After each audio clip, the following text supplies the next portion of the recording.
மக்கள் நம்பர் வணக்கம். நான் மதுலேருந்து சாட்சி பேசுகிறேன். இது ஹோண்டா ஆக்டிவா 125.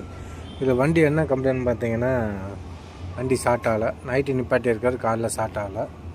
சரி, இன்னொரு நண்பர்கிட்ட போயிட்டு நம்மகிட்ட வந்திருக்கு, அவர் கொண்டு வந்தார். செக் பண்ணும்போது பார்த்தீங்கன்னா பம்பு ஓடலை. ஒன்று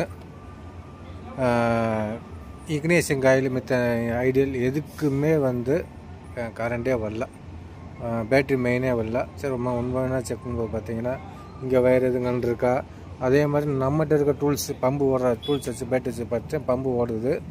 ஆனால் கரண்ட் வரல, எதுவுமே வரல, வண்டி ஸ்டார்ட் ஆகலை. அப்புறம் உண்மையான செக் பண்ண பார்த்தீங்கன்னா இந்த 5 பின் ரிலே இருக்கும், இந்த ரிலேலேருந்து இதுக்கு பாஸ் ஆகலை, மெயின் பாஸ் ஆகலை. 2 லைனு கட் ஆகி போச்சு. மெயின் இக்னேஸில் வர லைனு மெயின் இதுலேருந்து கட் ஆகி போச்சு. இப்போ அந்த லைனை கண்டுபிடிச்சி கொடுத்து எரேஸ் பண்ணியாச்சு.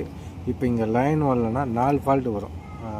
என்னென்ன ஃபால்ட்டு பார்த்தீங்கன்னா, இந்த ஐடியல் 1, எவா பர்ஜுவால் 1, இக்னேஷன் காயில் பிரைமரி 1, அதுக்கப்புறம் பார்த்தீங்கன்னா இது பம்பு ஓடாது, அது ஃபால்ட்டு காட்டாது, பம்பு மட்டும் ஓடாது.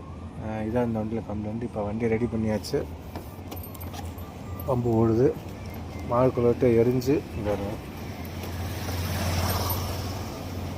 எரிஞ்சு ஆஃப் ஆகிடுச்சு. இப்போ நம்ம ஸ்டார்ட் பண்ணுறோம், வண்டி ஸ்டார்ட் ஆகிடுச்சு. சின்ன தகவல். நன்றி, வணக்கம்.